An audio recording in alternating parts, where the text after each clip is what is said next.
Today we are talking about in-house accounting versus outsourced accounting. I get asked this question all the time, and even when potential clients come and they're thinking about working with us, they always want to know what's the upside or not to outsourcing versus having the accounting function in-house. So if this is a topic that interests you, then keep watching.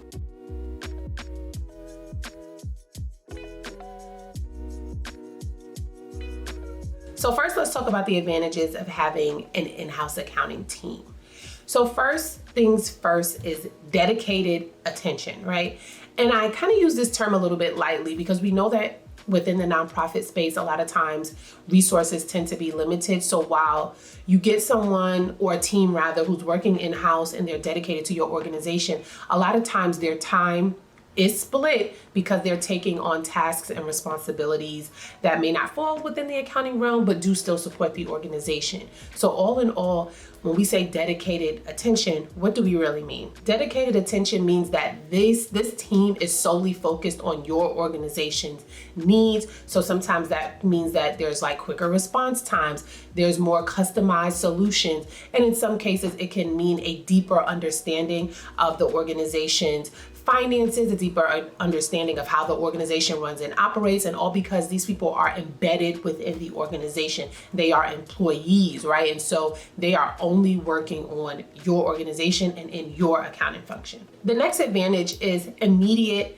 access, right? So if you need a quick report, if you need to just pop in and ask a quick question, a lot of times if your accounting team is in-house, you have a lot more direct access to these individuals. And so you're able to maybe request things at a moment's notice. You're able to pop in and ask questions. You're able to just kind of walk in and get immediate support, access, results from this team, something that you may not get if you were working with an outsourced provider.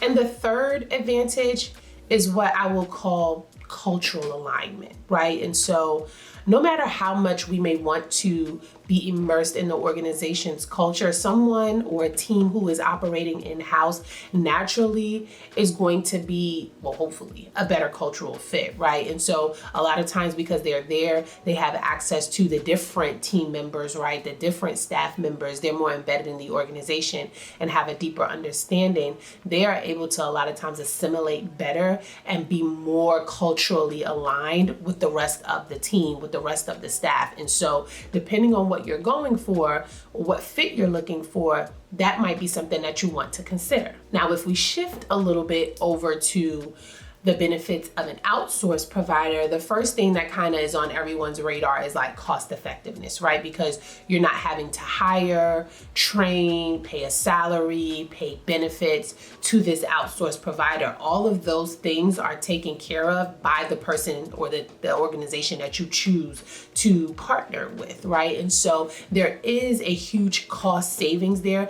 that you may want to consider, especially depending on your organization's resources. So do you have limited resources? Are you cash strapped? What is the goals of the organizations in these next 3 to 5 years? That can also tell you, like, is it at a place where it can spend the money to hire the team, or is it at a place where you want to be more cost conscious and it's like, maybe we need to outsource this so that we can save a little bit on these team costs. Next is expertise. So there's a certain level of expertise and specialization that you can get when you outsource that you don't necessarily get when you have an in-house team. For one, you are responsible when you have an in-house team for training and professional development. Typically, if you are outsourcing, that partner is going to already come with that expertise. They're going to already come with that specialized knowledge, which means that when you end up in complex situations or, things are constantly changing in the regulatory environment, the onus isn't on you to make sure that your current team is up to date, they're trained on these things. Your outsourced provider already comes with that expertise. They're keeping a pulse on these things. So when they need to, take part in professional development, continuing education, they're doing these things, but the onus is not on you to make sure that it's done or to even facilitate that. So the last benefit that we want to talk about is scalability and flexibility. As your nonprofit grows, your accounting needs may fluctuate. When you choose to outsource, you can either scale up or scale down your services without having to worry about hiring or firing internal staff. The reason why this is important is because the constant letting go and rehiring, one, is a very strenuous process, but also it can affect employee morale. When you're working with an outsourced provider, these things are already considered. These things are assumed. We know, right, because I'm an outsourced provider, we know, right, that things or needs will fluctuate. And so, at one point in time, you might start in tier 1 or, the lower package. And then, all of a sudden next year you got a boom and you need to scale up.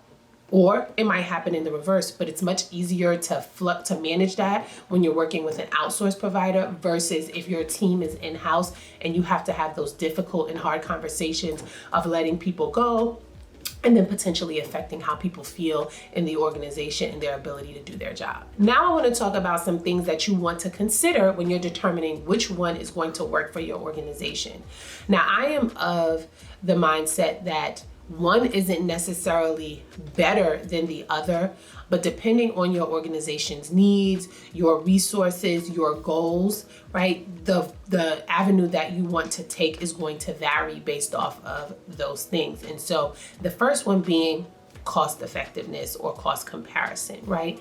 You have to know what it is that you have budgeted for your accounting function, for your accounting support, right? Because this is also going to tell you, can you even afford to hire an in-house team? Because if you've been watching my videos, then you know I am of the belief that you should not just have a lone bookkeeper in your accounting department. Your accounting department should be staffed by a team that has different levels of experience, right? And that manage different areas of the function.